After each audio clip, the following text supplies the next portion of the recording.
బొల్లారంలో 56 లక్షలకే gated కమ్యూనిటీలో 2 BHK flat. Just call. Jaganmohan Reddy గారు తిరుపతి పర్యటన పెట్టుకున్నటువంటి వేళ పేరు బ్యాచ్ అంతా రంగంలో దిగారు జగన్మోహన్ రెడ్డిని సమర్థించడం కోసం. ఎందుకంటే జగన్మోహన్ రెడ్డి ఎప్పుడు ఆపదలో ఉన్నా, ఎప్పుడు కష్టాల్లో ఉన్నా ఒక బ్యాచ్ మొత్తం రంగంలో దిగుతూ ఉంటుంది. ఆ బ్యాచ్ అంతా రంగంలో దిగారు. మీరంతా చూస్తున్నారు ప్రకాష్ రాజ్ వివాదాన్ని, తర్వాత రోజా వివాదాన్ని, తర్వాత కోడా నాని, వల్లభని వంశీ, పేరు నాని మాజీ మంత్రుల ప్రెస్ మీటు, నియ్యాల శ్రీరెడ్డి మాట్లాడటం, వీరంతా వరుసగా రంగంలో దిగి ప్రజల మనోభావాల మీద దాడి చేస్తూ ఉన్నారు. దాడి చేస్తున్నారని ఎందుకు అంటున్నానంటే, వీళ్ళు మాట్లాడితే ప్రజాస్వామ్యంలో మాట్లాడే హక్కు అందరికీ ఉంది, అందరూ మాట్లాడాలి కూడా, మాట్లాడటం మంచిదే. కానీ వచ్చిన అనుమానాలకి నివృత్తి చేయగలిగితే, సమాధానాలు చెప్పగలిగితే మంచిది. ఇప్పుడు NDDA రిపోర్ట్ ఉంది, ఇది తప్పు అని చెప్పానండి, కల్తీ జరగలేదని చెప్పానండి, సబ్జెక్ట్ మీద మాట్లాడమనండి. జగన్మోహన్ రెడ్డి 2019లో అధికారంలోకి వచ్చిన తర్వాత 2020లో జరిగిన టెండర్ ప్రాసెస్ గురించి చెప్పమనండి. ఆ టెండర్ ప్రాసెస్లో నందిని కాకుండా AR కంపెనీకో ఉత్తరప్రదేశ్ కంపెనీకో ఎందుకు టెండర్ అప్పచెప్పాడో చెప్పానండి. 320 రూపాయలకే నెయ్యిని ఎలా సంపాదించగలిగాడో జగన్మోహన్ రెడ్డి చెప్పానండి. ఈ సబ్జెక్ట్ తప్ప వ్యక్తిగత దాడి చేస్తున్నారు. ఇవాళ శ్రీరెడ్డి మాట్లాడుతూ దురదృష్టం ఏంటంటే శ్రీరెడ్డి కూడా మాట్లాడేదైంది. సనాతన ధర్మం గురించి శ్రీరెడ్డి చెప్తుంది, మనం వినాలి. ఇలా ప్రకాష్ రాజ్ నుంచి శ్రీరెడ్డి వరకు వీళ్ళు హిందూ ధర్మాన్ని నమ్మేది ఎవరు? హిందూ ధర్మం తెలిసిన వాళ్ళు ఎవరు? ఇలా వీళ్ళంతా చెప్తా ఉంటే మనం వినాల్సిన పరిస్థితి. ఇంతకు దౌర్భాగ్యం, వీళ్ళకి సమాధానం చెప్పక తప్పని పరిస్థితి. ఎందుకంటే వరుసగా ఒకటే అబద్ధాన్ని 10 మంది 10 సార్లు చెప్తే అది నిజమవుతుందేమో అని చెప్పేసి వాళ్ళ గురించి నేను మాట్లాడుతున్నాను. ఒక దురదృష్టం అయినప్పుడు కూడా వాళ్ళు చెప్పిన దానికి సమాధానాలు చెప్పాల్సి రావటం దురదృష్టం అయినప్పటికీ కూడా చెప్తా ఉన్నాను. ఇలా వాళ్ళ కల్చర్ గురించి వ్యక్తిగతాల్లోకి వెళ్తే వల్లభని వంశీ గురించి మాట్లాడుకోవాలా, కొడా నాని గురించి చెప్పాలా, శ్రీరెడ్డి గురించి చెప్పాలా, ప్రకాష్ రాజు గురించి చెప్పాలా, జగన్మోహన్ రెడ్డి గురించి చెప్పాలా? పవన్ కళ్యాణ్ పెళ్లి చేసుకుంది ఓ క్రిస్టియన్ అమ్మాయిని, ఇది శ్రీరెడ్డి లేవనెత్తున్న పాయింట్. చేసుకుంటాడండి, చట్టపరంగా చేసుకుంటాడు, చట్టం చేసుకునే హక్కు ఇచ్చింది కూడా చేసుకుంటాడు. ఇప్పుడు పవన్ కళ్యాణ్ వాళ్ళ వైఫ్ తన వ్యక్తిగత విశ్వాసం, తన వ్యక్తిగత మతం తనది, పవన్ కళ్యాణ్ వ్యక్తిగత మతం విశ్వాసం ఆయనది. ఒకరినొకరు గౌరవించుకుంటారు, ఒకళ్ళ విశ్వాసాలని ఒకళ్ళు గౌరవించుకుంటారు, రెస్పెక్ట్ ఇచ్చి పుచ్చుకుంటారు. కానీ తన నమ్మని విశ్వాసాలని కించపరిచేలాగా, కల్తీ చేసేలాగా వీరు చేసుకోరు. వ్యక్తిగతాల్లోకి వెళ్తే జగన్మోహన్ రెడ్డి గురించి నేను మాట్లాడతా. జగన్మోహన్ రెడ్డి ఏ మతం? జగన్మోహన్ రెడ్డి ఎప్పుడైనా భారతీయులతో కలిసి తిరుమల బ్రహ్మోత్సవాల్లో పాల్గొని పట్టు వస్త్రాలు దేవుడికి సమర్పించాడా? డిక్లరేషన్ ఇవ్వకుండా తిరుమల కొండ మీదకి వెళ్ళినోడు జగన్మోహన్ రెడ్డి.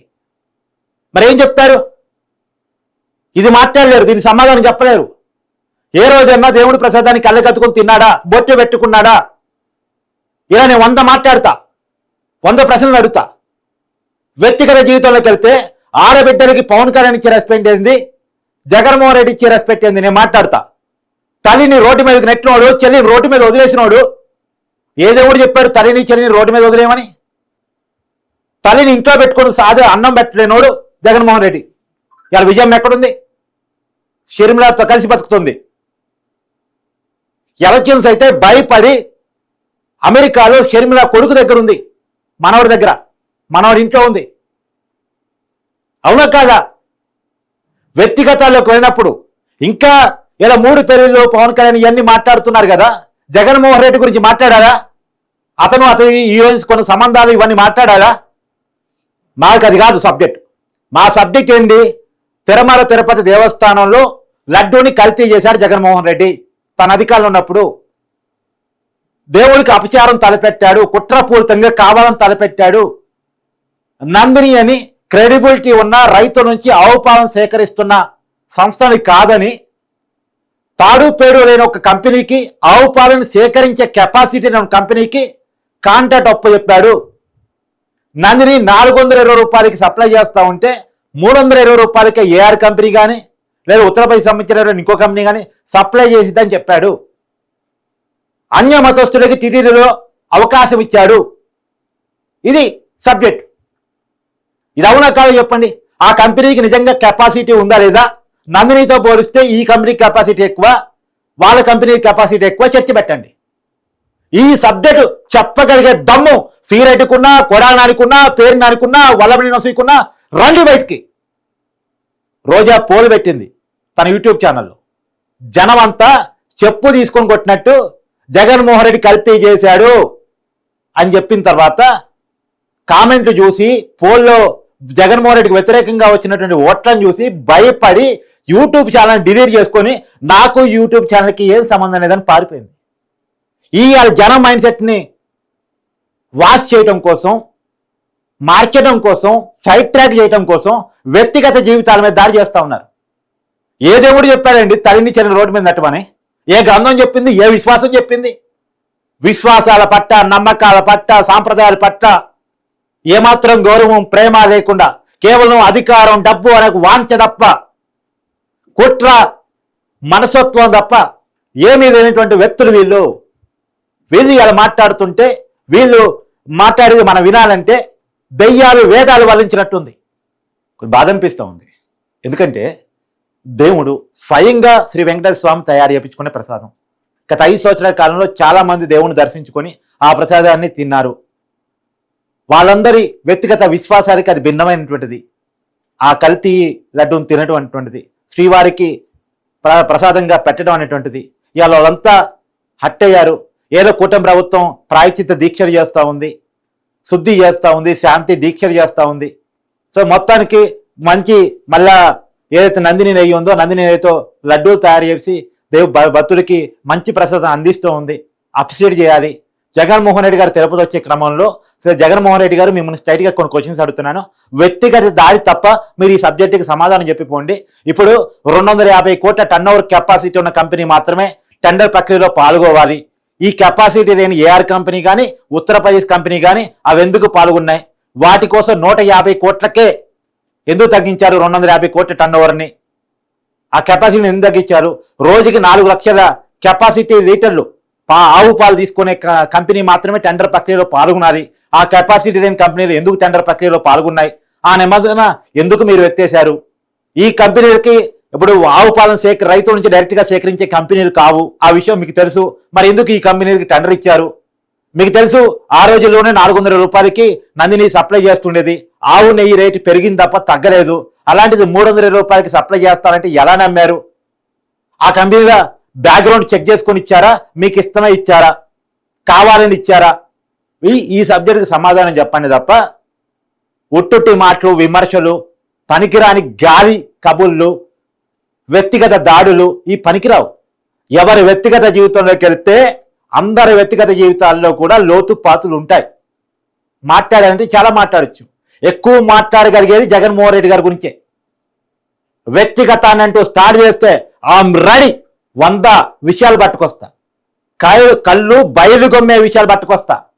బాబాయిని చంపిన కాడ నుంచి, చెల్లిని రోడ్డు మీదకి నెట్టిన కాడ నుంచి, తల్లికి తిండి పెట్టకుండా ఉన్న కాడ నుంచి అన్ని విషయాలు పట్టుకొస్తా. కానీ నాకు సబ్జెక్ట్ కావాలి, నాకు ఆన్సర్ కావాలి. తిరుపతి లడ్డు విషయంలో కల్తీ జరగట్లేదు అని చెప్పడానికి మీ దగ్గర ఉన్న ఆధారాలు కావాలి. లేదు అంటే తప్పు జరిగింది, క్షమించండి అని దేవుణ్ణి వేడుకోవాలి. జగన్మోహన్ రెడ్డి గారు రేపు వస్తున్నారు కదా, వెంకటేశ్వర స్వామికి దండం పెట్టి ఆలిపిరి కొండ మీద తలబెట్టి జరిగింది వెంకటేశ, తప్పు చేశాను, క్షమించు, నేను కూడా ప్రాయశ్చిత్త దీక్ష చేస్తాను, నాకు ఒక మార్గాన్ని పవన్ కళ్యాణ్ చూపించారు, ఆ మార్గంలో నేను కూడా ప్రాయశ్చిత్త దీక్ష చేస్తాను, జరిగింది తప్పు, నన్ను క్షమించు, ఇంకెప్పుడు చెయ్యను అని చెప్పేసి ఒప్పుకో. లేదు తప్పు చేయలేదు అంటే నేను అడిగిన ప్రతి ప్రశ్నకి సమాధానం చెప్పు. అంతేగాని ఇలా ఆ పెయిడ్ ఆర్టిస్టును పెట్టి అనవసరం వివాదాలు లేపొద్దు. ఇంకోటి క్లియర్గా చెప్తున్నాను, ఇది మతాల మధ్య వివాదం కాదు. మతాల మధ్య వివాదం కాదు. అసలు తెలుగు నేల మీద మతాల వివాదం ఎప్పుడూ లేదు, రాదు. అవి మన తెలుగు నేల మీద అనేక మతాలు ఉన్నాయి. ఇస్లాం నమ్మే వాళ్ళు ఉన్నారు, క్రిస్టియానిటీ నమ్మే వాళ్ళు ఉన్నారు, హిందూ ఇజాని నమ్మే వాళ్ళు ఉన్నారు, నాస్తికులు కూడా ఉన్నారు, కమ్యూనిస్టులు, నాస్తికులు చాలా మంది ఉన్నారు. కానీ వీళ్ళెవరూ ఇంకొక మతం మీద, మత విశ్వాసం మీద దాడి చేయరు. వాళ్ళు నచ్చిన నమ్మకాన్ని, వాళ్ళు నచ్చిన విశ్వాసాన్ని వాళ్ళు నమ్ముకుంటూ ఉంటారు. దీన్ని మతాల మధ్య గొడవగా చిత్రీకరించొద్దు. నీ మతం ఏంటి, నా మతం ఏంటి అని చర్చించుకునే సమయం కాదు ఇది. ఒక మతంలో ఒక విశ్వాసాన్ని కావాలని ఒక వ్యక్తి లేదా వ్యక్తుల సముదాయం కించపరిస్తే వచ్చిన వివాదం తప్ప ఇది మతాల వివాదము, దేవుళ్ళ వివాదము కాదు. దీంట్లో మతాన్ని రాగాల్సిన అవసరం లేదు. ఒక మతంలోని ఒక విశ్వాసాన్ని, ఒక దేవుణ్ణి, ఆ దేవుడి ప్రసాదాన్ని, ఆ దేవుని నమ్మే భక్తుల మనోభావాన్ని కావాలని జగన్మోహన్ రెడ్డి మరియు ఆయన అనుచరులు ఆయన ప్రభుత్వంలో అధికారంలో ఉండగా ఆయన టీటీడీ పాలక మండలిలో ఉన్నటువంటి కొద్దిమంది వైవి సుబ్బారెడ్డి, భువన కరుణాకర్ రెడ్డి, ఐఏఎస్ కాకుండానే ఈవో పదవిని చేపట్టిన ధర్మారెడ్డి చేసిన పని తప్ప ఇది మతాల మధ్య వివాదంగా మార్చే ప్రయత్నం ఎవరు చేసినా తప్పే, ఎవరు చేయొద్దు కూడా. ప్రకాష్ రాజు గారు ఇది మతాల మధ్య వివాదంగా దయచేసి ఒక మతాన్ని కించపరిస్తే ఆ మతాన్ని నమ్ముకున్నటువంటి ప్రజల మనోభావాలు దెబ్బతినటం వల్ల వచ్చినటువంటి ఇష్యూ, ఆ దెబ్బ తీయలేదా తీశారా ఇంతవరకే చర్చ. ఆ చర్చని ఇంతవరకే పరిమితం చేయండి. జగన్మోహన్ రెడ్డి గారు చేశారు అనేది ఒక వాదన, చేయలేదు అంటే చేయలేదని చెప్పమనండి, చూపించమనండి ఆధారాలు, అంతే తప్ప వేరేగా చర్చను మార్చొద్దు, వ్యక్తిగతాల మీదకి వెళ్ళొద్దు.